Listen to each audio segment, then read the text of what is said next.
Hello, good evening, and good afternoon to some of you, and good morning to some of you. I know there's quite a lot of people all across the world watching. So we are in a different time zone. But thank you so much for joining me this evening here in Johannesburg, anyway, in South Africa. My name is Solomon Nizange Shams.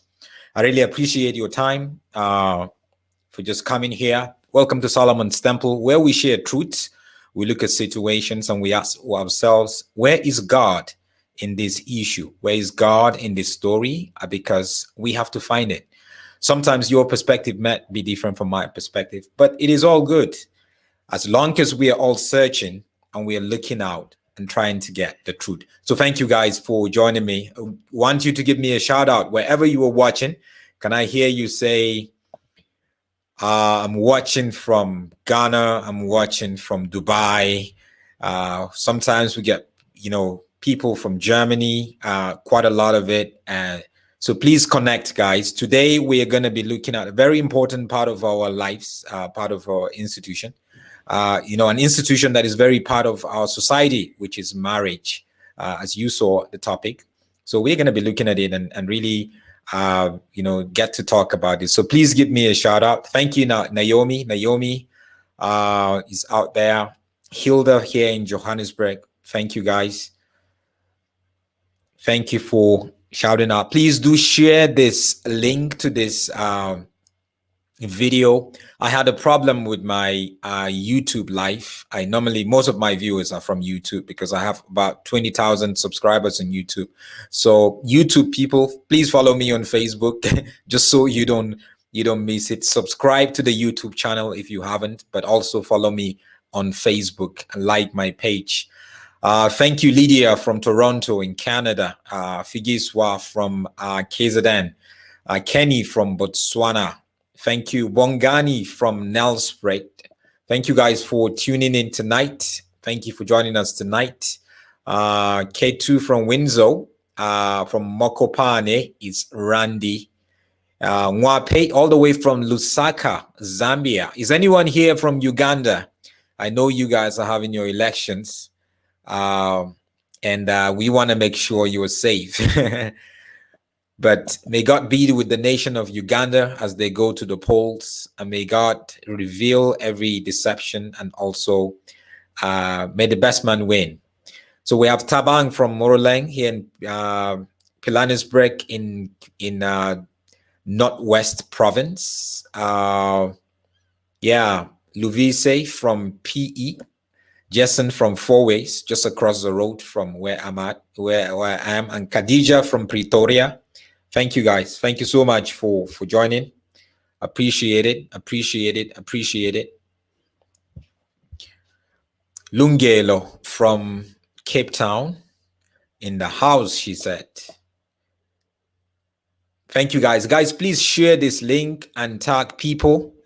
Please tag different people that you feel they need to watch this. Maybe you want to encourage them, or maybe they've had some sort of a similar experience, even though we haven't dived into the story yet. But from my introduction earlier on, I think you got some sort of idea of what we're going to be talking about. So please tag somebody, share and share and share. Now, tonight, we're going to be looking at a topic I tagged: popular gospel singer, married a married man. So, there's married and then there's married, a reputation there that you could say. The most important part of this headline that I put out there is a popular gospel singer who represents the gospel of Jesus Christ, who sings about it. She's not just a popular gospel singer, but she's also a lead pastor of a big congregation in the nation of Congo, in the capital of Congo, Kinshasa. Very massive church, thousands and thousands of people. She's someone who has released so many albums. She's friends with so many top gospel artists across the world, like Donnie McClurkin or Sinach. She actually did a song with Sinach. So we're going to be talking about that tonight. But before we even dive in there, let me just, as a way of introducing this topic, let me just dive in here and take you to a day and a time that it was all about celebration between two people who got married together. It was a family celebration. It was a community celebration. So I want you to watch just this short video as we build onto this story tonight.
Well, that is the wedding of Lesego and Kevin.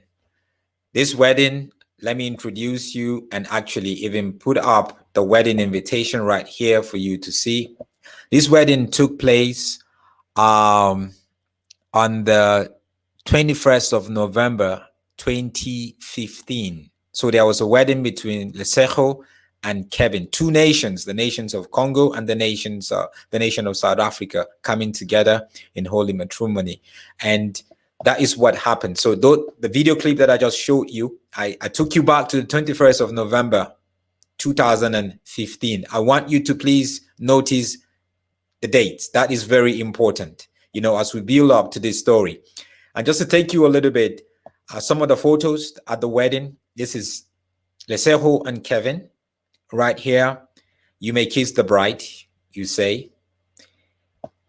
So it was a very memorable time, cutting the cake, obviously, very joyous day. So many families from South Africa, families from the Congo, all congregated and to celebrate this marriage, obviously.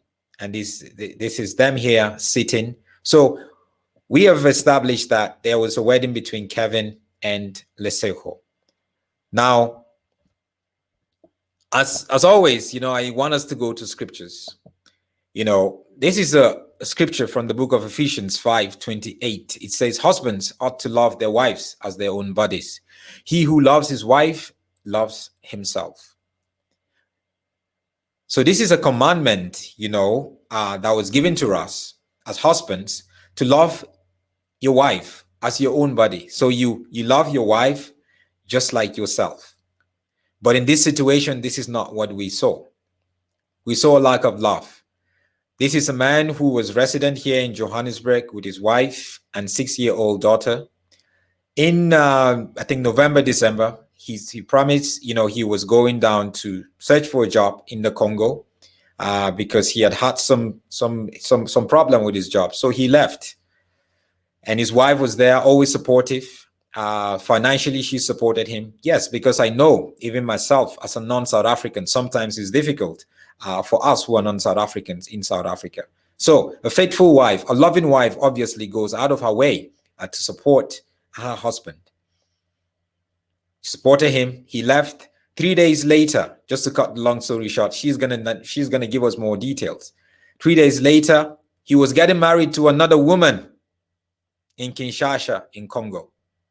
Another woman, not just another woman, but this is a woman who is supposed to uphold the standards of Christianity, because this woman is a pastor, and at the same time, she is also a gospel singer. 3 days later, her husband left her, and this is what happened. He was getting married, and guess how she knew about it? People brought it to her attention. Please, your husband is live on Facebook and social media, getting married to another woman. Big wedding, massive wedding. They put in millions here. Kevin getting married to Asca Olangi, who is a gospel artist and also a lead pastor of Olangi Ministries in Congo, in Kinshasa. So if you are from the Congo, I'm sure you would have come across this ministry. It's a big, massive ministry that they have there. Very big and very massive ministry. Now, how did this happen? Because they were in a joyous mood that day, celebrating. Of course, you can see them in colorful Congolese dress. But this is a man who left a wife and a daughter back in Johannesburg, South Africa. He didn't tell them what he was about to do. He changed their lives without really telling them that he was about to get married to this woman. Have you seen her? The big question is, was she aware of it or not? With the reputation of the church, that is Olangi Ministries, obviously, it's a church that is always in controversy. They love to chase demons. They love to do deliverance and a whole lot of stuff. But what happened behind the scene? Now we're going to talk about it and look at more into it. Let me introduce you to my guest this evening, Lesego. Thank you so much for joining me, Lesego. Hi, Solomon, and your viewers. How are you doing? I'm fine. Thank you so much. This must be a very, I'm sure you've shared this over and over again. Sometimes you probably got tired of sharing it because it's just unbelievable. Was it like a dream to you? It was more like a horror movie. It's like, those things that we watch on TV. You just never think that they will happen to you. But when it happened to me, like, it really hit home because I didn't even think that would happen to me, I just thought it's things that we read on the books or things that we watch on TV. But when I actually have to experience it myself and see it with my eyes, because it was so huge that, I just couldn't miss it. I was hurt, I was disappointed. I was shocked. I cried for like 3 days nonstop.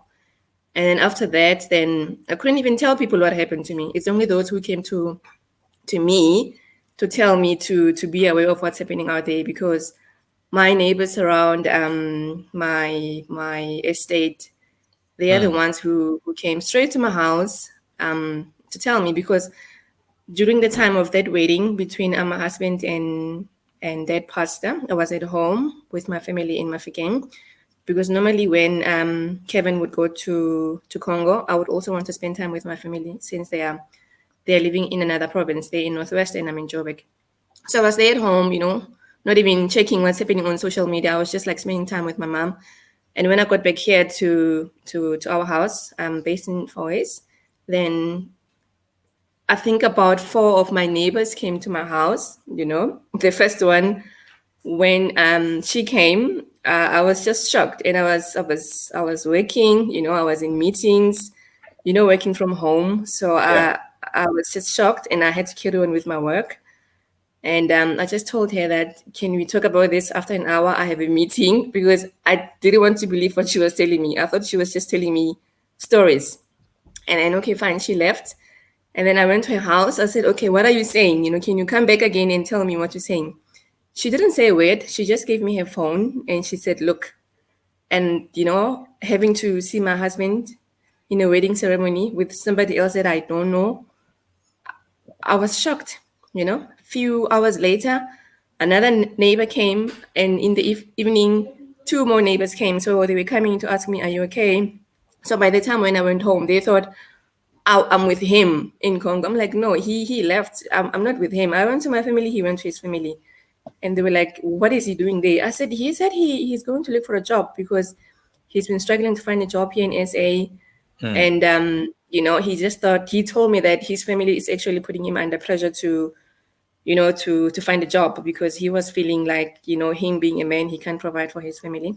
But before that, he had jobs, he had opportunities in South Africa. He was even trying, during the COVID period, he was trying the PPE business, but it was just hard for him to close a deal. And I was being supportive, even when he said, I'm going home to speak to my dad, because he said his dad has some company that, he would help him to get back on his feet. And I gave him, I said, it's fine, go, it will be good for us. And then he didn't say a word about going to get married. So I was just shocked. I'm still trying to understand, like what could have happened. So this picture definitely was a shock for you. This is your husband. You guys were not divorced. You guys didn't have any problem. Now he's in the hands of somebody else. He never mentioned it. He never told you. He made a decision, a life-changing decision, a decision that brought pain to you and your family and your daughter, which is really pathetic. But take me back to, you are South African, he is Congolese. How did you guys meet? We met in 2012. We met through a friend from gym because we were both gym fanatics. So that friend of ours, he was from Zambia, but he invited us to some boot camp in Kloof-en-Daal. It's somewhere by the west side of Joburg. So we met there, and then we just clicked. We liked the same things, and that's how it started. We had great times, and we dated for a while. We were happy. We were okay, just like any other couple. We'd have fun, go out on dates, go out on mini holidays, and later on, 2014 we had a baby, and then 2015 he proposed, and then shortly, I think within 2 months, we got married.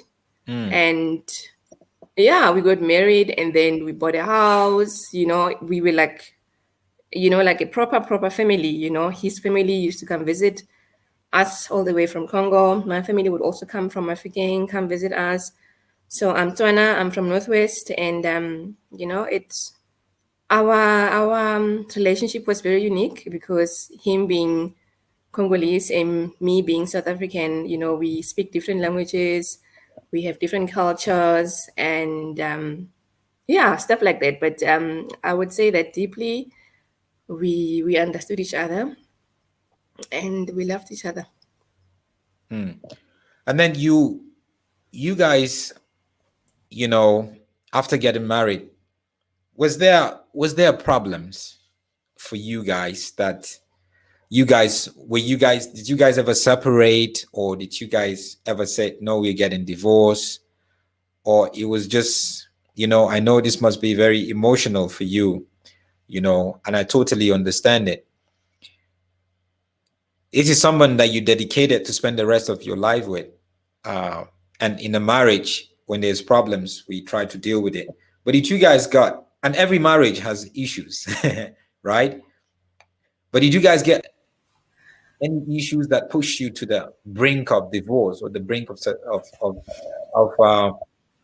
separation? Because some people may just be wondering, no, the guy just left her. Or back in the Congo, there might be totally a different narrative. Like, no, Kevin actually divorced her before he left, or he was not living with her for a long time, So they're gonna try to bring in a different narrative. Did you guys ever had serious issues when he was leaving? It was a separation. Was it a separation when he left? No, sorry. No, we were fine. But he was just having a tough time accepting the fact that he was unemployed because he had a job. He had jobs, but during he lost his job in 2019 June. Yeah, he was working for some other company, some American tobacco company, and then he told me that he got retrenched. And ever since 2019, he was sitting at home. And then to make it worse, we had COVID just after 2019, I think early 2020, then we started having COVID. And it was very difficult for him to go out there and look for a job. Even South Africans were battling to get employed. So I think that it was very hard for him. But he's a kind of person, he's very smart, and he's somebody who goes for what he wants and he pushes, and during the time when he was not working at home, it's not like he was just sitting. He was trying, as a man, as a husband. I I was also actually proud of him, He tried some businesses, he tried to do the PPE stuff, but things were not coming together. But he kept on trying, he just didn't sit at home and mope around and drown himself. He was trying. And during that time as well, he would bring stuff at home, like bring like small groceries there whenever he had money, like maybe he had like, I don't know, say 2,000 rand, he would give me half of it, ask me, okay, buy this for Dasi, our daughter, or maybe buy groceries or whatever. I'm sorry. And yeah, he would give me whatever he had, he would give me half of it. And I was proud of him. And I would ask him, okay, where do we get money? But I didn't want to like put him under so much pressure because already he was going through the pressures of not having a job. So, he would just tell me that, oh no, my boys are helping me, my family, my friends. And yeah, I said, okay, fine, And I was busy doing my part as well.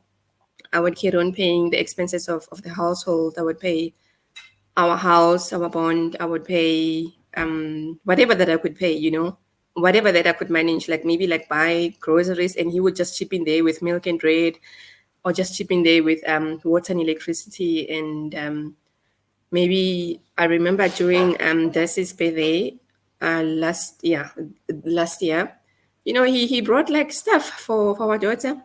He bought gifts, we celebrated her birthday, and I was proud of him. I was like, okay, I was very proud of him. I was like, despite what he's going through, he's still going out of his way to make sure that, we are okay. We still have a smile on our face. And I didn't know where he was getting the money from, but later on I picked up that he was having an affair with some lady from Zimbabwe. Okay. And so that's local now. He was having a relationship with another woman. Yeah, but she stays like 8 minutes away from our house. It's very, very close. So almost like the same community. And she was she aware that he was married, or she wasn't aware that he was married? No, she wasn't aware. She said that he told her that he had a divorce with me already, and apparently I had messed up his accounts. Like his accounts have been frozen due to our divorce, and as soon as our divorce is finalized, then his accounts will be unfrozen. So that lady, her name is Chibo, she bought this story, and she kept on giving him, like money, 20,000 here, 30,000 here, 15,000 here, because he was saying that it's for his legal fees, so that this divorce that he was, talking about between me and him would be finalized as quick as possible. But during that time, there was no divorce. He was taking. So he was still living in the house. Yep. He was still living in the house, dating this woman, told her he is divorced, but he wasn't divorced, and now he is extorting money from her in the name of finalizing his divorce so he could be with her. And for her, he was not married. He was separated. Because I see you wearing your wedding ring. Can you show me your wedding ring? Because you're still wearing your wedding ring. Yes. I still have it. Yeah. You're still wearing your wedding ring. So you're committed to it. I'll deal with it later. I'm just like still going through, emotions, and I'm still adjusting to this whole thing, but I don't know. I don't know. I don't want to talk about the ring for now. But yeah, the fact is he was taking money from that lady, and a lot of money, about 260,000 rand. 260,000 rand. You can convert it into dollars. I don't know how much is it. Yeah, but it's quite a lot. Yeah. Yes, we're talking about maybe $13,000 or so. Yeah, something like that. Yeah. Yeah, and she's a very matured woman, So after I realized, after I've known about my husband's wedding, then like I was just like wondering what's happening, what's happening. And he apparently, when he got to Congo, he told his community that he was not married to me. He said that he was my baby daddy, like he's just the father of my child. And even to when was that? When he got to Congo, when was that? Before you guys got married? No, after the marriage, So I had the story. So I had to ask. Yeah, I had to ask people like, how did this marriage happen? But his dad was at your wedding. Exactly. Let me play a video of his dad actually speaking at your wedding, right? Even his family, they say. His family. Let me just play Yeah. the video and then you Okay. continue.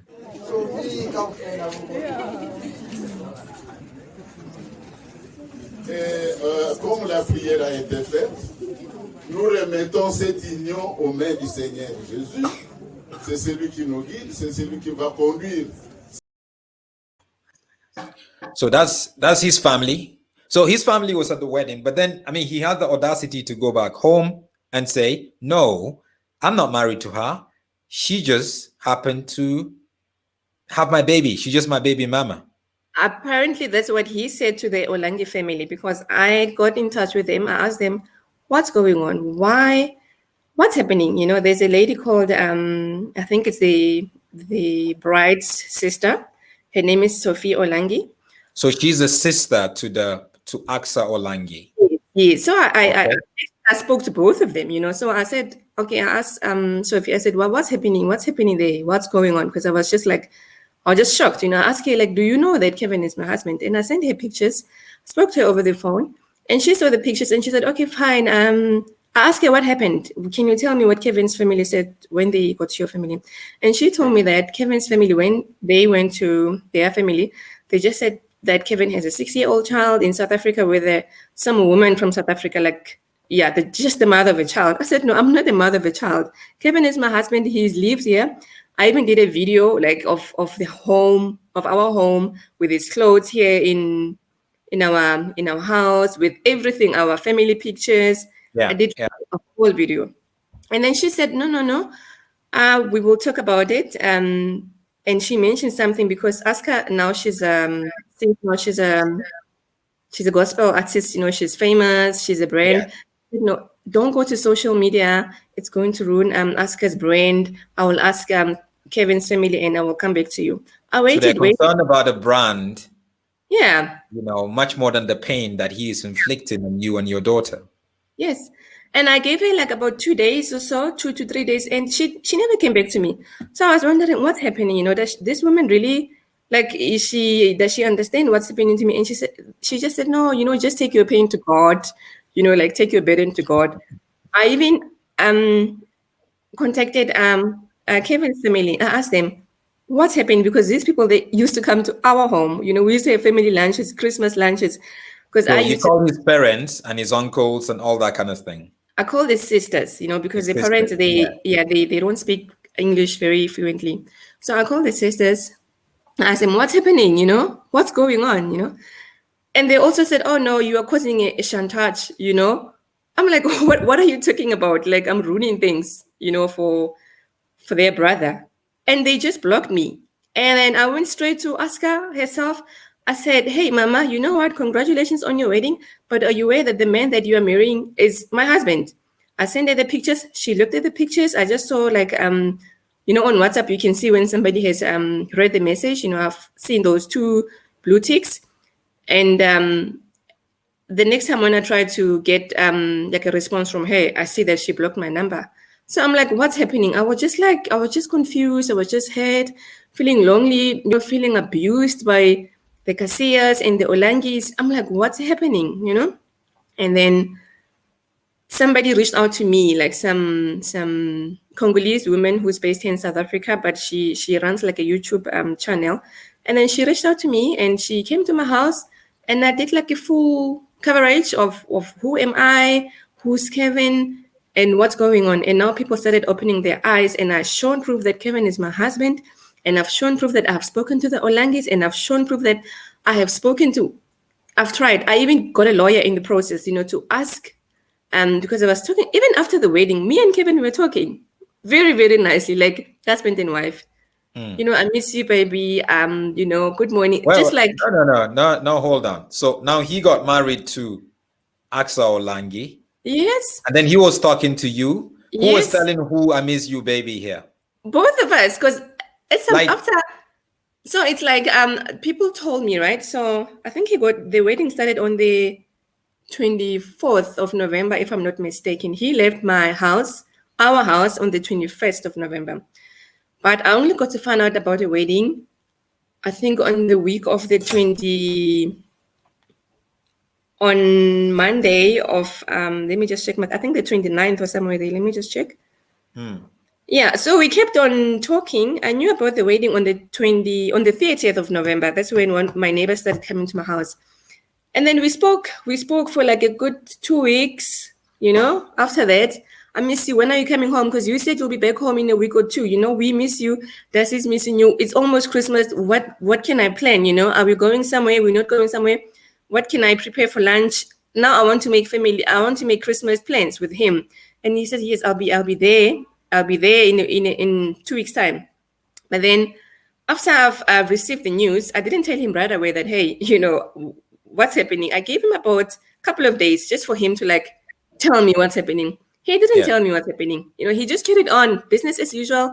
Hey, how are you, babe? I'm okay. How are you guys doing? We good. How was your day? It was good. I miss you. I love you. I love you too. For a good week or two, we were talking nicely, until he found out that I spoke to the Olangis. I spoke to Sophie Olangi. Yeah. And now, him and his sisters, now they're getting upset. Like, why are you contacting the Olangis? I'm like, are you guys crazy? Why shouldn't I contact them? What's happening there? Because I started getting upset. Like, I took you guys like my family and you go there and you do, these kind of things. I was getting very hurt.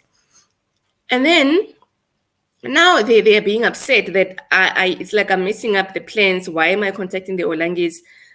And stuff like that. And I was just getting upset with them, and I just ended up, stopped talking to them. Because I asked Kevin, what's happening? He couldn't tell me what's happening. I asked him, like, explain yourself. What did you just do? What's going on? And he couldn't say anything. He kept on saying, oh, no, I'll call you back. I'll call you back. I was like, you know what? I don't even want to hear your voice because he can be very manipulative. I was scared that he's going to lie to me and, try to sweet talk me or stuff like that. So I said, you know what? I'm not going to deal with this now because I was very hurt. And then I got a lawyer in during the time. I got a lawyer. And the lawyer was now, he asked me, what is it that you want out of this process? And I told the lawyer, no, Kevin actually left me here with debts. He left me with debts here in South Africa. He must come pay his debts. We have a property together. Now, what am I going to do with this house? Because I was now feeling scared that now that he knows and his family knows, they might come and do something to me here in our house. I couldn't even go to the shops. So I was thinking of like, okay, let me just get rid of this house and go somewhere else. But now the bank is saying, no, you can't sell the house without his consent. He needs to sign off his share of the house. I tell the lawyer to tell him that he doesn't want to release the house. And now financial advice as well, they're saying that you guys are married. Actually, you are married in community of property. This guy can also come back here and later on claim that, claim your half of your stuff, And I was like, what do I do now? So now I'm just going through a lot. It's like now I need to go through to court so that I can nullify my marriage with him because he doesn't want to act. He doesn't want to do anything. Asca as well, she's ignoring me. Their church as well, the Olangi ministry, they are ignoring me.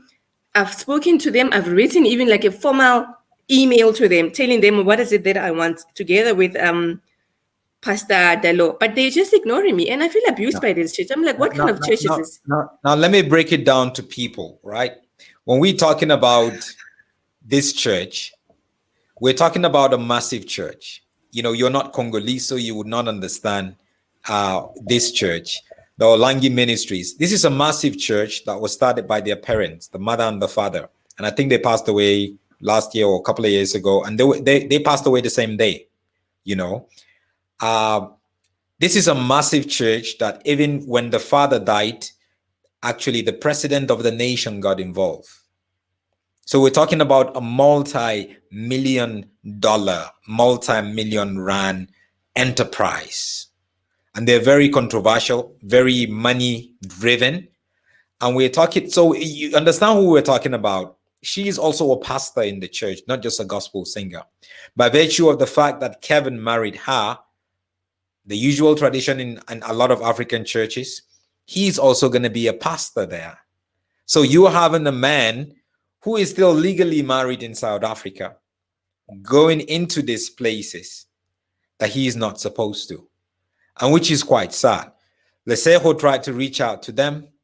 It seems like they don't want to hear her side of the story, because you cannot talk about the brand of Asca Olangi over the pain and the deception that Kevin has created. And that's what we have to look at. If he was open from the beginning, if he had created some sort of problem, even if there was no problem, and left the house, but to take you all alone, I just feel, the pain is, what would your daughter think about? What would she think about when she hears that about her dad? Now she's going to be alone without a dad. Anyway, let me play a short video before we continue, which is your daughter. Her name is Daisy, right? 6th birthday. Yeah, Daisy. Yeah.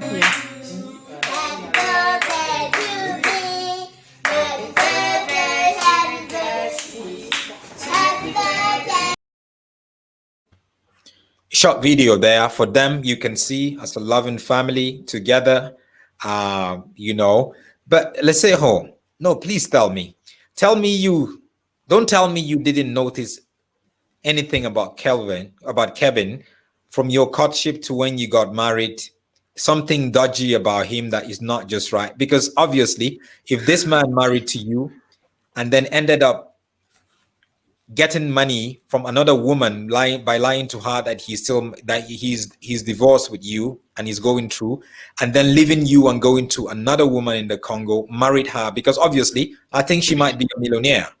Technically Asca is a millionaire. She leads a huge congregation, hundreds of thousands. We're talking about massive church there. Didn't you notice? Wasn't there a red flag? Didn't your parents or a friend or somebody like, hey, there's something here that is just not looking good? Not really. Hey, Kevin, he's a kind of person, like he's a very reputable kind of a guy. He's a guy who looks very nice. He's a guy who's like, he's very, very well presented, and he's very smart academically as well. And he's very smart. Like, you won't even think that there could be anything dodgy with him. So when I met him in 2012, he said he was a medical doctor. Funny thing that, I don't know, should I say funny or not? He presented himself to me as a guy from France. Like he said, I'm from France. I lived in France, but my parents are from Congo. He was saying that he can't even speak Lingala. He was to me, he was just a French guy. He was always speaking French whenever he was engaging with people on the phone and stuff like that. And by that time, even now, I can't speak French. I just have to, like, if I need to find out what's happening, I have to, like, ask around or maybe go via Google Translate to find out exactly what's happening. So, okay, fine. When I met him, he was a doctor. He used to actually work by there's a hospital in Flora, Flora Clinic on 14th Avenue here in South Africa. He used to work there. I've seen him there working as a doctor inside the hospital. And that time when he met me, he was saying he's a multimillionaire, he's a doctor, and then on the other side he's running businesses, and when we were dating, life was good, we'd go out on dates, like he didn't show any signs of struggling with money. And he told me that he did his MBA at Verts, and he told me that everything was fine. He was just like a convincing guy, and he was also like, like a God-fearing kind of guy, I said, okay, fine. To me, he just looked like a decent man, and I fell in love with him, and yeah, that's what happened. But then later on, then he said it was too much for him to handle business and being a doctor. And then he left the medical role at Flora, and then he said he's focusing on business. This is now still 2012, yeah. And then out of the blue now, he comes to me, he tells me that he lost everything. I'm like, what do you mean you lost everything? I said, no, I lost everything that I had. And I didn't understand. And then he told me some short little story, which I still didn't understand that time. He told me that the money that he had, it was from some inheritance from his grandfather. And he said that money was not like done or received in the right way. He said it's blood money or dirty money, something like that. But then I didn't understand, and he was saying, no.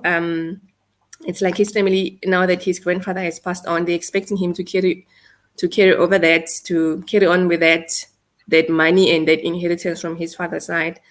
But he said no, he can't do it. Like he doesn't want to. He can't accept that money. That money, it's bad. It's blood money. There have been sacrifices done, and that money came out of those things. And he doesn't want to be. He doesn't want to be hooked on those things. He just wants to live a free life.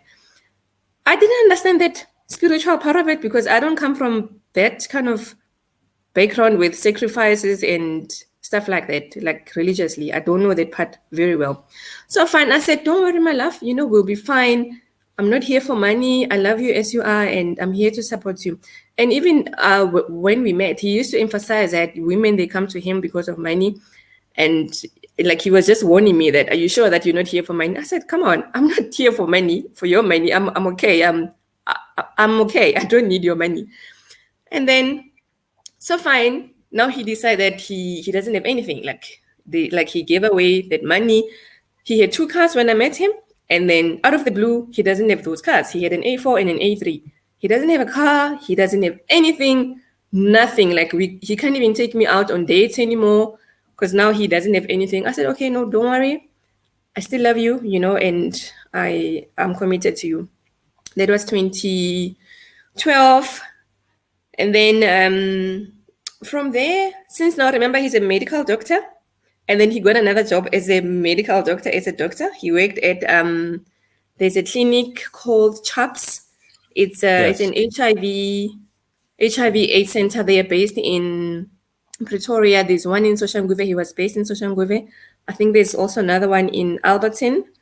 And then he got a job. Now he's back now because now he needs a job. Now he's a doctor.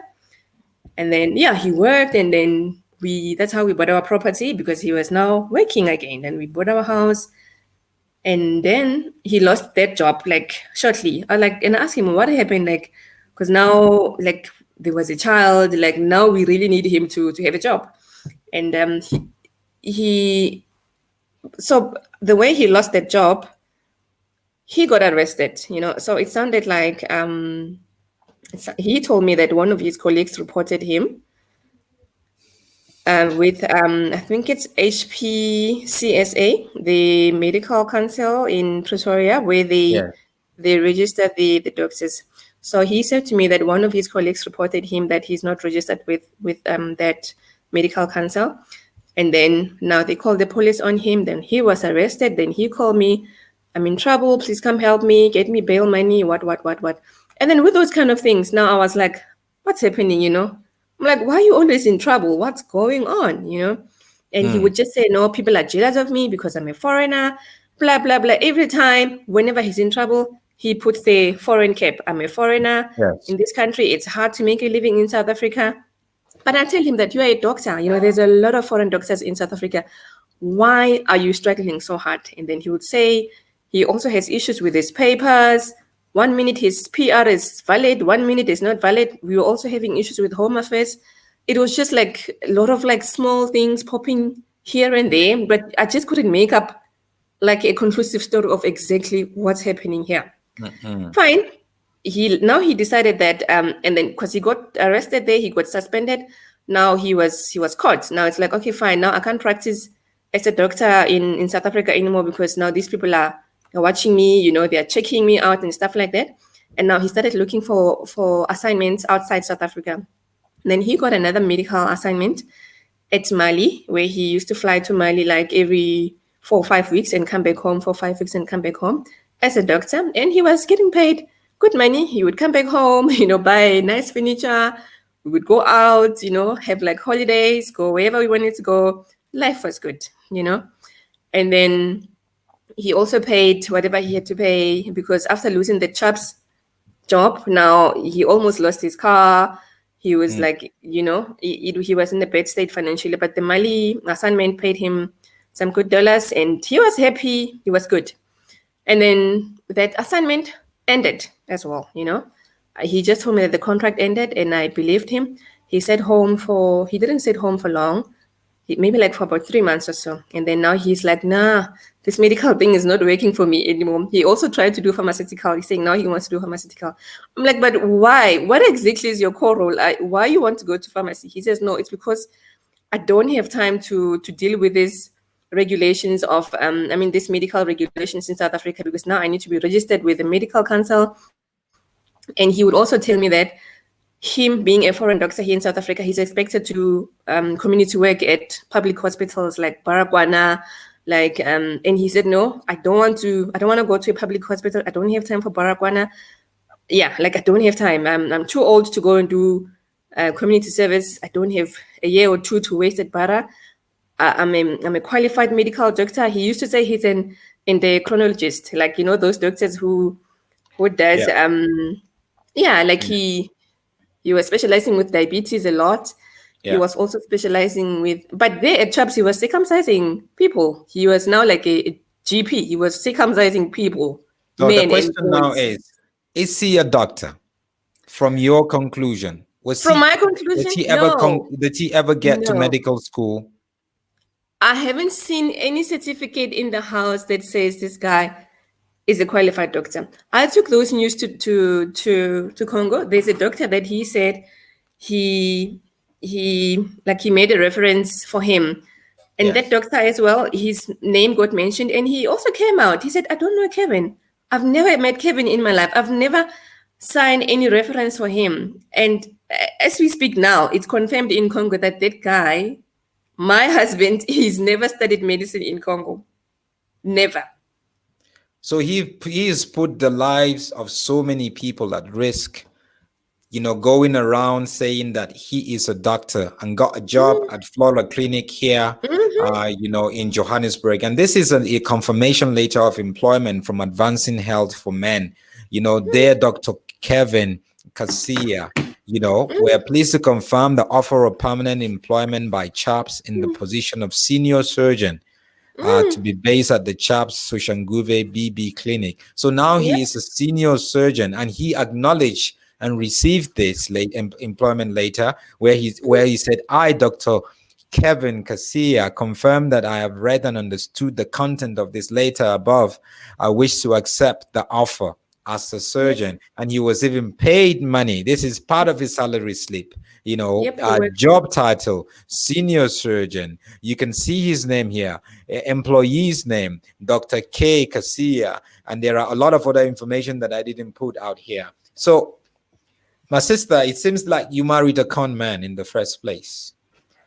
This is a man who played just everybody. I know sometimes love is blind, right? And because it's maybe you have a pure heart.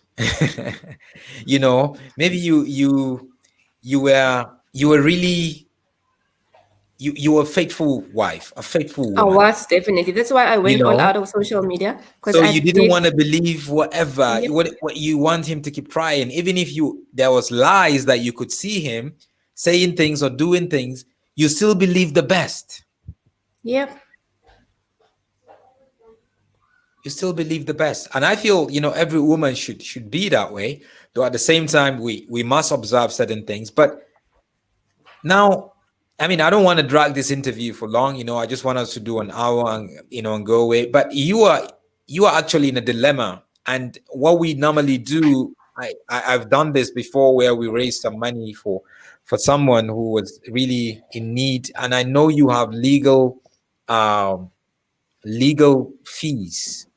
And you need to be able to first, what dilemma are you into? Let's discuss the dilemma that you're into right now, from trying to get the marriage, divorce or annulled, to your assets together, to the car or the house that you need to pay, and to your daughters, whatever. Tell us some of the challenges that you're facing right now. I think the biggest challenge that I'm facing now is the legal process, since he's now out of the country. Because I've even opened cases, for him, I went to the police station and it's like, oh no, there's nothing they can do because he's outside the country. And I've also gotten a lawyer, and he's also battling to save him while he's outside the country because it's very expensive for me. We just tried via an email to send like a demand letter, of which he ignored.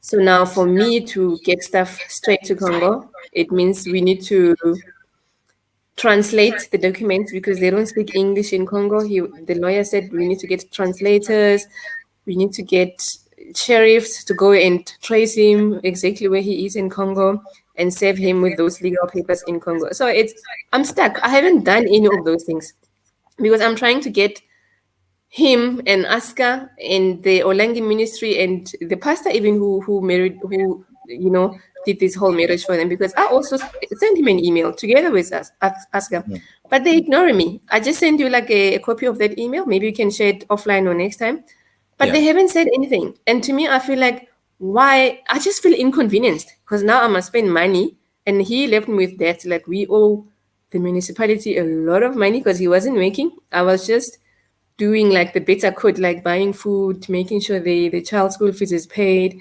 making sure I have petrol to go drop the child at school.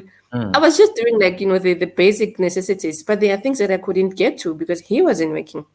So our levies are behind, our accounts with municipality is behind, and this house as well that, you know, I'm sitting in right now, I'm battling like to split our ownership because he won't let go of his share. And now actually I'm getting worried. I'm like, what is he planning? Because should he come back to South Africa, what is he going to do to me? Because I'm getting scared.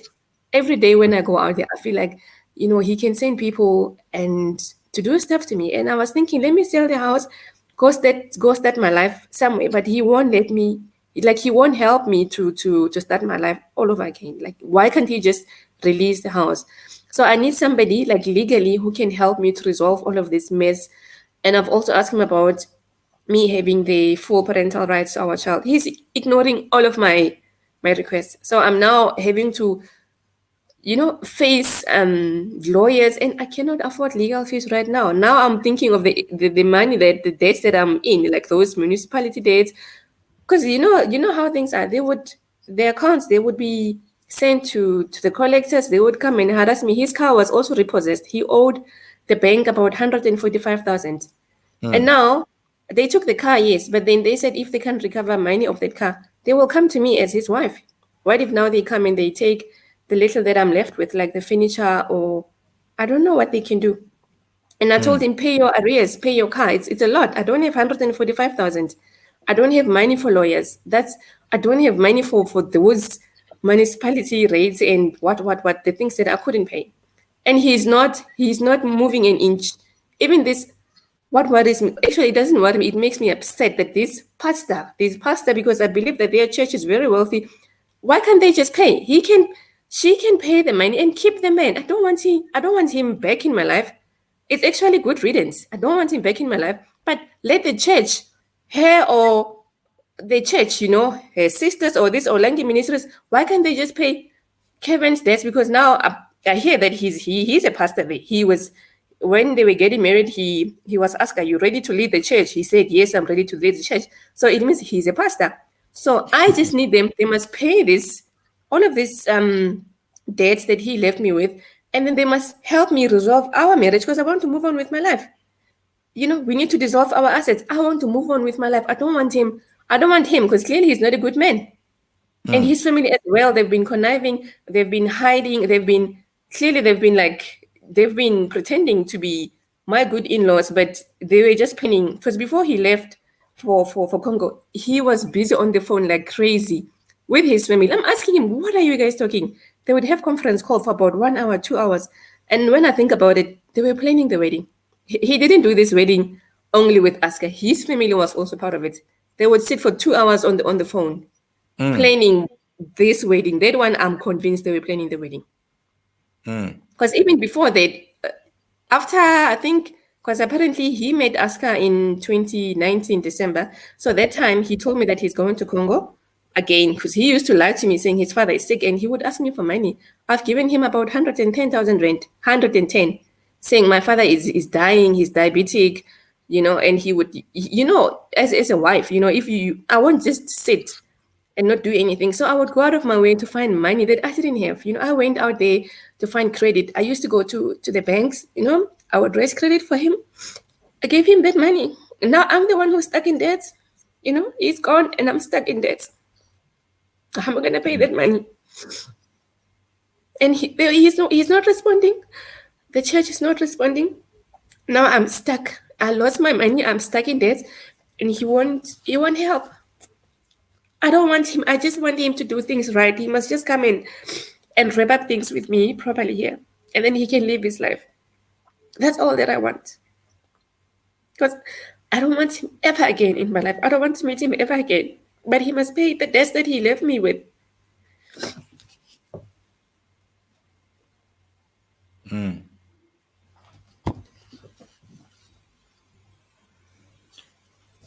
So clearly, I feel sorry for you. I can imagine the debt, and you cannot really move forward with your life. There's a debt that you have to settle. There's a daughter that you have to raise. And I think that's why we do the Jeremiah Project. For some of you guys who are joining for the first time, the Jeremiah Project is all about, helping people in need. We've raised so much money last year for a couple and their daughter who were thrown out by a pastor, so-called pastor who's a charlatan, Jacob Dube. And I want us to help Lesego. Wherever you are, please, I want us to help her, whichever way, small way, big way, that you can help her. I want us to help her financially, just so she'll be able to get through this phase. It's not like Lesego doesn't have a job. She does have a job. But, this is a phase when your husband just abruptly leaves your life. Now you are left with so many things to settle. You see where the challenge is. And that could just consume you, and that could actually overflow and totally get you into a lot of trouble with your credit and a whole lot of stuff. You have a daughter to take care of and all that kind of stuff. So please, guys, I want us to financially help her wherever you are. I'm going to put her banking details on the screen, and I'm also going to try to put her banking details on the on the chat that that we're having here, just so you know. Now, in whichever way you can help her financially, in whichever way you can help her, she has an FNB account. That's the little that we can do. The pain of not having money to take care of things is not even as much as the pain that she's going through emotionally, mentally. That's where the battle is. Now, if you are Congolese or you're affiliated to the Congo, please use the social media, whatever way. This Olangi Ministries, they also have a branch here in Johannesburg. And across the world, they have churches all over. So they have money. Please put pressure on them. Talk about this story, share this story, just so we can get to a place where we would really, like she said, he must just come back here and wrap up things. But you see, between coming back here and wrapping up things and between now and then, she needs to even keep living. Life goes on. Life goes on. And that is the challenge there, where we need to be able to say, how do we help her? So please, guys, these are the banking details here. FNB/RMB account holder. Her name is there, Lesego. Account number is there. Branch code is there. In whatever little way that you could help. Do you have a PayPal? Because there's a lot of international people. Yes, I do have a PayPal. My email address is lesegots@gmail.com. Okay, so you can search Lesego TS. Yeah, at gmail.com. Yeah. And if you search that on PayPal, you're gonna get you, right? Yeah. Okay. So please, guys, the guys who are international, I know there are people from all over watching, whether you're watching now live or you're gonna watch this later. I know thousands of people are gonna watch it on YouTube. after this live broadcast. What we're trying to do is to try to expose that. And you see, we have a problem with the church when we keep accommodating people who we know. There's no way the Olangi family will tell me that they don't have an idea. Even if they didn't have an idea, you try to reach out to them, and they were not receptive at all. Now, what sort of a church or what sort of a people have we become as Christians, where we don't tolerate the pain of other people, whether we inflict it on them or our loved one inflicted it on them? How far have we gone away from Christ, for God's sake? So please, I challenge you tonight, as part of the Jeremiah project, please support Lesego financially, just so she can pay the bill and get through this phase. How long will this phase last? We don't even know. Maybe 3 months, maybe 6 months, maybe 1 year. And he has been threatening you, isn't it? Has he been threatening you? Yeah, he tried to tell my lawyer to shut me up. I sent you a video. Let me just see. Yeah, there's a video that. Yeah, Why? just send it. No, because I went on social media and he was like, no, please tell us how to stop it. She must stop sharing things on social media, because he believes that it's not me. She's like, no, she's not like this. My Lesego is not like this.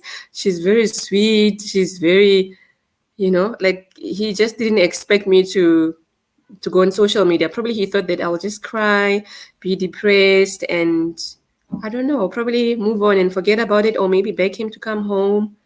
I don't know. But there's a clip I just sent you. You can play it, where he was telling my lawyer to tell me to stop it, else there'll be consequences. And I was feeling threatened and scared. I went to the police to try to get a protection order. They said, no, we can't do anything because he's out of the country. He needs to come here for us to give him protection order. I'm like, no, I don't want him to come back in South Africa. He must just stay there. But can you guys do something, for my safety? They said, no, there's not much that we can do. I also tried to speak to our security here where I live. They said, no, there's not much we can do because it's his house. Legally, it's his home. Yeah. If he says, I'm going to my house, and they know him, he's a very, very well-known, like, it's a close-knit community where we live, and they know that, okay, that's Kevin's house. They know him like that. So should he drive in here, they're going to open for him. Even though I try to ask them that, guys, please, there's a bit of a story going on. Can you just help me out? They said, there's nothing we can do. It's his house. They said the only way I can resolve this is to buy him out of the property. And buying him out of a property is now a challenge because he needs to sign off his share and he won't do it. Why is he not signing off? Why won't you do it? Is he planning to come back? I'm actually scared of my life that should he come back here, I'm in trouble. I don't know what I'm going to do. Okay, there's a lot of people asking for that, your PayPal account again. Okay, let me just WhatsApp it to you, then you can read it to them. Yeah. Just give me again. You said it's what? Let's say T. S. Or Lesego TS. Yeah. T for my surname and S for sugar. At gmail.com. Lesego TS. Yeah. At gmail.com. So one word, right? Yeah. Yeah. So there's a lot of people that are asking for that. So I'm going to just sort of like post it here, just so people can see it. International people who are there, something like this. Yeah. I hope I'm correct. Yeah, that's right. Yeah.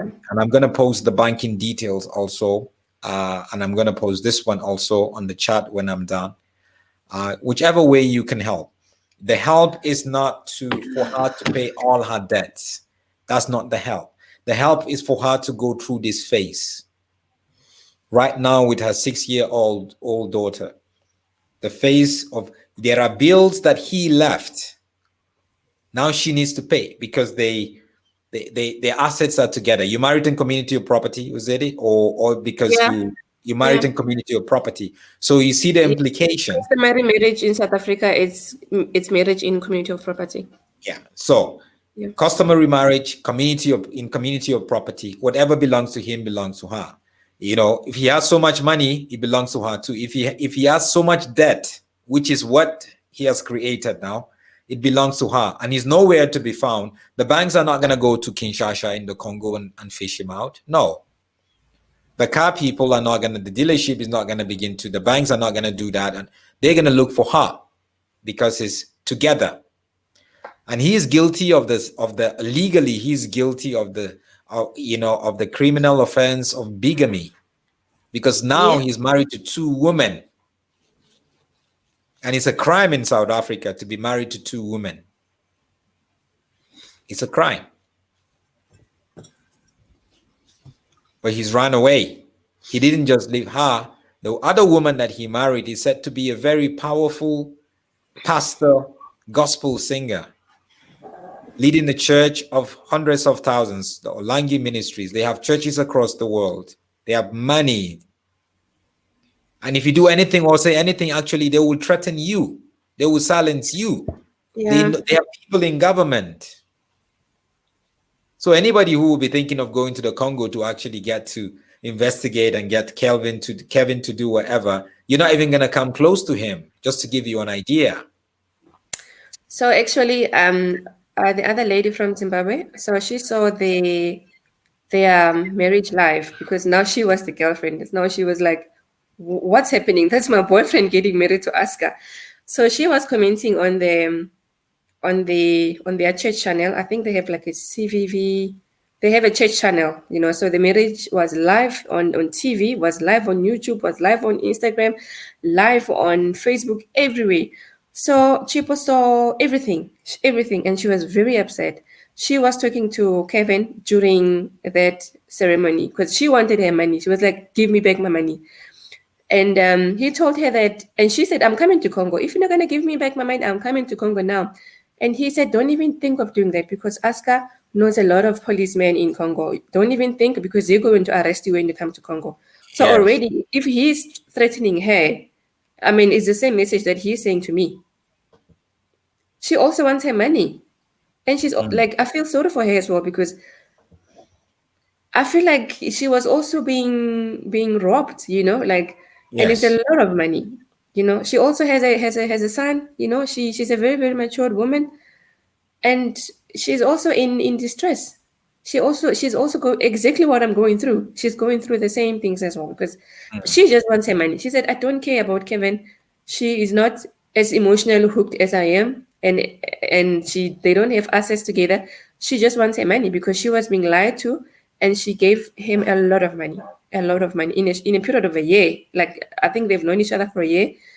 And while he was, he would leave the house saying he's going to business meetings. He's going to meet his business partners. They are doing this PPE business. They're going to the warehouse to check the masks. They're going to the warehouse to check the gloves, And during COVID, it was like those things were in high demand, So he was just busy going in and out of the house, saying he's going to meetings, to the warehouse, to do what. But now that I see everything, he was going to Chibo. When I hear everything, and when I see all the money that was coming to his account, the money that he was giving me, because at some point he said Chibo is investing into that business idea, that PPE business idea. So Chibo was just giving him money, and he says to me, oh, she's investing, As soon as I close the deal, I will give her back the money. And Chibo got very hurt as well when she saw the whole ceremony. It's like, this guy, she's very angry wherever she is. Me, I'm just emotional and hurt. She's angry. Yeah. And on behalf of Congolese men, I'm not Congolese. On behalf of Congolese men, I want to say sorry. And not every Congolese man is that way. It's just people and their attitude, people and their deception. So, let's deal with people as individuals. Some people are, because I see some people commenting Congolese men or foreign men. No, when you deal with people, you deal with people as individuals. Yeah, I believe Kevin has decided to live a deceptive life. And that's just it. He's a deep deceptor. Everything about him is deception.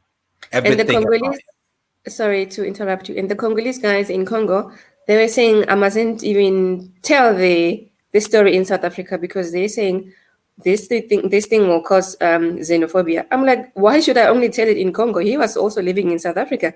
Yeah. Our neighbors, they know him. Every time when I go to the shops, now it's even better. When I go to Cedar Square, when I go to the shops, people, they come to me, people that I don't know. That's what scares me. I'm like, who are these people?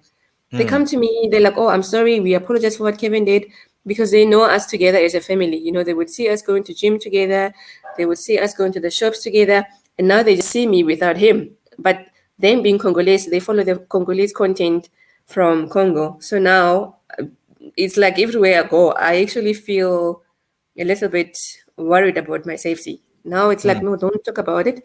That's why I decided that, you know what, I'm going to share it even here at home. Because I say, no, don't talk about it.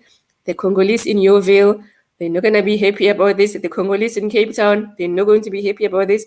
The Congolese in Rosettenville, they won't be happy about this. The Congolese in Sunning Hill, they won't be happy about this. But I'm like, it's not my fault. He started this. I didn't do anything wrong. If I did something wrong, I won't even show my face up to the public. But as a wife, I have done nothing wrong. And none of, even his family, like right now, they don't even have guts, you know, to even apologize to me. They still have my number, even though they blocked me, but they can call me. I haven't changed my number. Even him, Kevin, if he wants to, he can call me. Even Asca, even she blocked me. She knows my number. She knows my email address. That Pastor Dalo, who put the ceremony together, I emailed him. He hasn't said anything. What kind of a church is it? What are they preaching in the church? What is it? What gospel are they saying out there? Because definitely they are not for love, and they say God is love. Because what they're showing me now, they are not showing me love. They are not showing me love. They are just they're just pushing me aside, like I'm a nobody, like I don't matter. Why are they doing that? Because I'm not Congolese, or because I don't go to their church? No, it's not fair. I don't deserve it. As a church, they are also responsible for this. Why none of them? Why have they not? Because this story is so big in Congo, so big, but not even one single member from that church tried to reach out to me and try to reason with me, or try to apologize or ask me my side of the story. Yes. Why are they hiding from me? Why? Yeah, a church shouldn't operate that way. A church shouldn't operate that way at all. You have to get to the bottom of that. But you know, I really want to thank you for sharing your story and taking the time to do that. I know it's not easy. You know, but and I really want to encourage, especially Congolese people. I've met a lot of lovely Congolese people. You know, I'm not even sure I've met like a really bad Congolese person, maybe because of my cycle, you know. So most of the Congolese people that I met are like really, really wonderful. I have some of them as my friends. They're really, really wonderful. Yeah. You know, and if you're Congolese, you're listening, please support this lady, you know, support her and her daughter just to get through here, just to pay like legal bills and some of the bills that he has left behind, because this might be overwhelming, and this would affect her psychologically. This would affect her credit record and all that kind of stuff, you know, which is going to be difficult for them to leave. And she didn't cause this, you know. It was just all him. She didn't do anything wrong. So if you're international overseas and you want to support her via PayPal, you can search this, you know, on PayPal. Please check this email address. You can use it on PayPal to support her. Small way, big way, we really appreciate it. And if you're in South Africa here, you want to send her and support her with some sort of money, you know, try FNB, the FNB account here. These are all the details. Or if you're a legal person and you feel you can offer legal advice or legal support, or whatever, in whatever way, or you know people, that kind of thing, or if you're a government person, because this has become an international issue now. There's just no way we can. She has to move on with her life. That's just the way that it is. But you would be shocked that, you know, some people in your situation, we get stuck in the same spot for 3 years. For the next 3 years, they will be stuck. He hasn't come to say, okay, I'm getting divorced. No, he hasn't come to settle his bills. Your life for 3 years would not move on. And there's nothing you can do about it. And that's the pain of this all. So please, guys, let's support Lesego. But Lesego, again, I really want to thank you. Thank you so much for taking the time to speak to me and to speak to everybody watching. Please, guys, share this video. Share it on YouTube, share it on Facebook, share it to as many people as possible, especially the English-speaking Congolese people around South Africa. In the Congo, the story is massive. There's a friend of ours in the UK also. She did a great job in writing an article around it. Benita, the Nation Scoops. You can check it out online. There's so much information there. But we need to be able to share this story around here. First, to be able to help other people. Because I believe, Lesego, one of the reasons you're sharing this because you want to help other people. Yeah. To be able to help other people and to be able to put truth. Remember, what I do here on Solomon's Temples, the YouTube channel is just about truth. I don't see faces. I don't look at who you are, what you are. No. Is it right or is it wrong? What is the truth? It's as simple as that. There's no time to cut corners. What does the scripture say about it? Is this how scriptures expects us to deal with situation? Even as a church or even as a husband?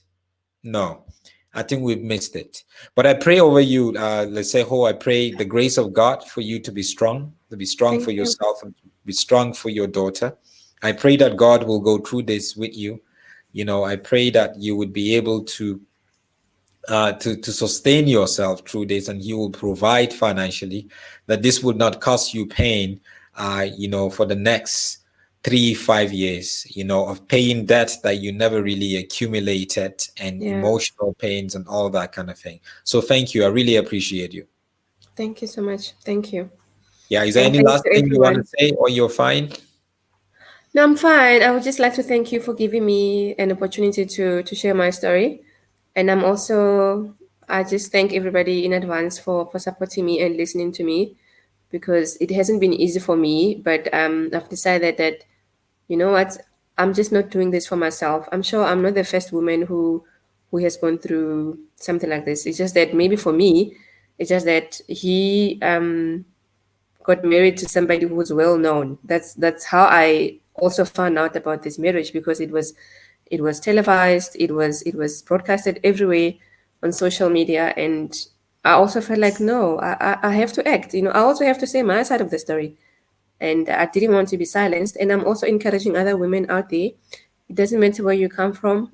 This happens a lot to African women, Indian women. Like we're just being put aside as wives, and it's like, no, you're expected to just accept that things like this do happen, and you must move on. But when things like this happen, because we know that they are wrong, we need to address it. We need to talk about it.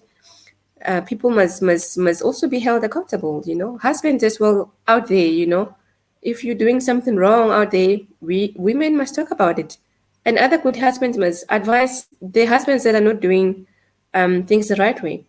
So I'm also saying to other women, talk about it. I'm just not doing this for myself. I would in the future like to retain back the favor that I'm getting, because I've gotten support as well from some people in Congo, and I'm thanking the people that will support me here locally as well. And one day I would also like to give back, to other women out there that are being abused, by their husbands. They're being abused by churches, and they're just expected to shut up and put your head down and carry on with your life. No, life is not supposed to be like that. We are not here to suffer as human beings. We are not here to struggle. God has like a big purpose for us here. He wanted us to prosper and have a joyful life.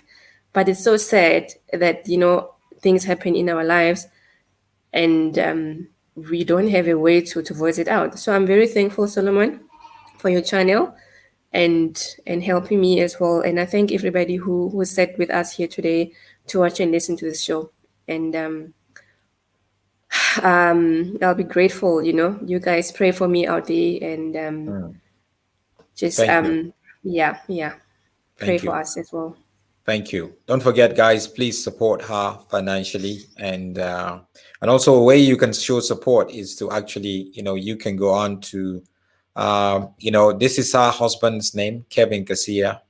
Just so if you want to Google it and get some more information and know that this is a very, very true story. And this is the woman that he married, Asca Olangi. You check her online, bombard her with messages. Don't abuse her. That's not what we want to do, but bombard her with messages and say, look, hey, you need to tell your husband to come and clean up it wouldn't be good on you as a woman to allow your marriage to start on that note. So thank you so much. I really appreciate it. Have a good evening, and let's say ho. Thank you so much. Good evening to everyone. Guys, I'm trying to bring in another person here. Hello, are you there? Yes, I'm here. Can you hear me? Yes, I can hear you very well. So I'm bringing in It's okay. somebody here who I know, and this person has quite a bit of knowledge around the church that we just spoke about, which is the Olangi Ministries. Because we need to get a background of a church that would not tolerate to listen to a complaint from a woman whose husband left her with a kid, whose husband has been lying, and she told them, look, this is the truth, but they're still not embracing it.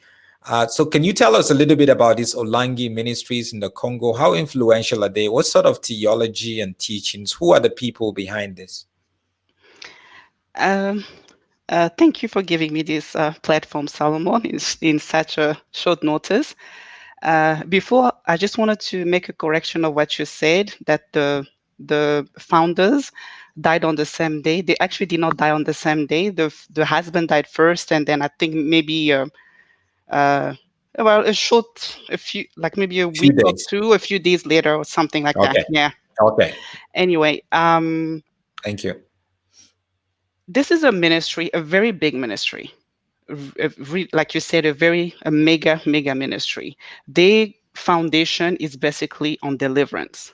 They deal with deliverance, and they have an entire doctrine on family ties, all sorts of demonology theory. That's what they're all about.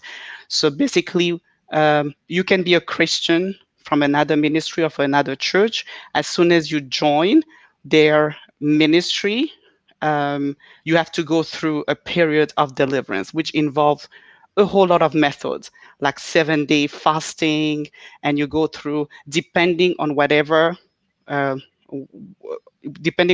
will see. And they also have people that call themselves, in French, they call themselves cureurs. In English, I could say it could be like a soul care type of counseling, if I could say that. So you go through that with somebody where you expose your entire past, stories about your families and everything, depending on whatever they decide.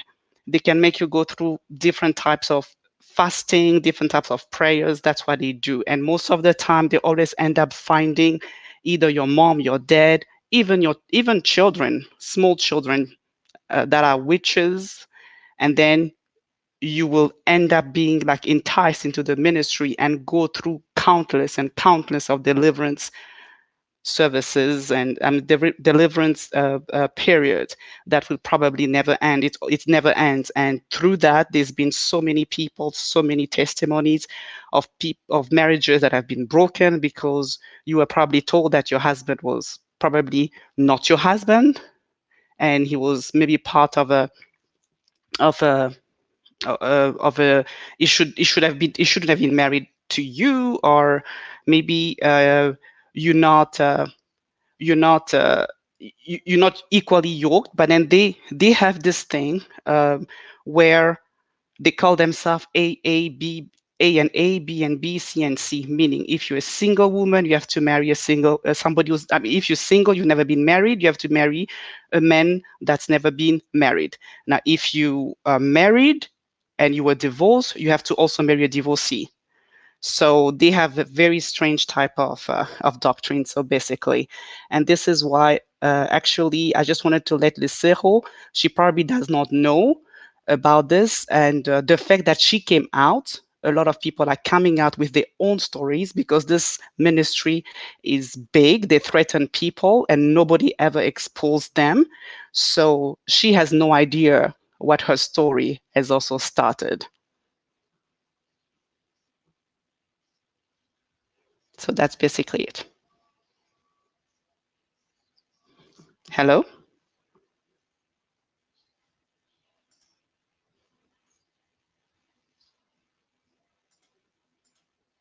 Hello.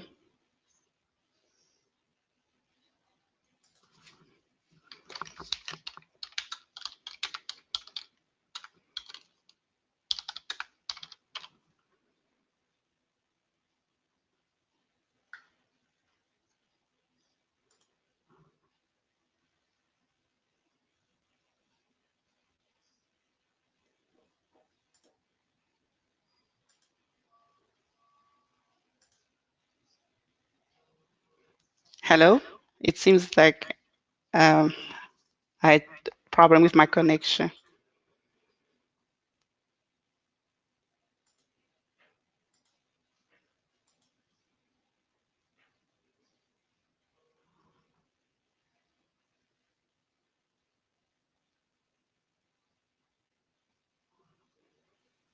Hi, Solomon, are you there?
You can just say is shocking, you know. So I'm not sure Marielle has not been able to get across. And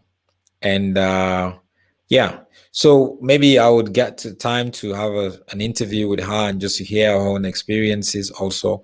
But thank you guys for joining tonight. I do hope that we be able to support Lesego again. Please go ahead and do that. And thank you so much for tuning in. I'm really sad with this story. It's the story that you don't want to hear about it because the church is misrepresented in so many different ways. That is not the church of Jesus Christ in any way. From our attitude, from the way these issues are being resolved or not being resolved, that is just totally, out of the principles that we have as Christians.